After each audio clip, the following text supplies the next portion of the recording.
ఆయుర్వేదం ప్రకారం మనం ఎప్పుడూ ఆపకూడని 7వ న్యాచురల్ అర్జ్ ఆకలి.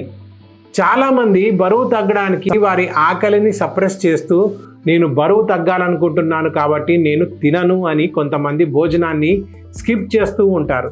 కానీ ఆ భోజనం శరీరానికి అవసరం. సరైన మోతాదులో కార్బోహైడ్రేట్లు మరియు ప్రోటీన్ అందకపోతే శరీరంలో ఎదుగుదల నిలిచిపోతుంది, పైగా బలహీన పడిపోతుంది. కాబట్టి శరీరానికి కావలసిన ముఖ్యమైన న్యూట్రియంట్స్ని తీసుకోవడానికి ప్రయత్నించండి. అలాగే ఆకలిని సప్రెస్ చేయడం వల్ల రుచి కోల్పోవడము, ఆకలి కోల్పోవడము, పొత్తి కడుపులో నొప్పి, తల తిరగడము, హైపోగ్లైసీమియా, మెంటల్ మరియు ఎమోషనల్ ఇరిటేషన్ వంటి సమస్యలు కూడా వస్తాయి.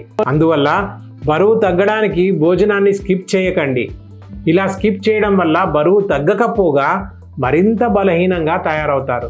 అధిక బరువు ఎల్లప్పుడూ అనారోగ్యానికి సంకేతం కాదు, మరియు సన్నగా ఉండడం ఆరోగ్యంగా ఉన్నవారు అనడానికి సంకేతం కాదు.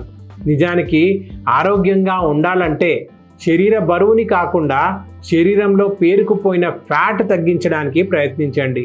కాబట్టి జంక్ ఫుడ్కి దూరంగా ఉండండి.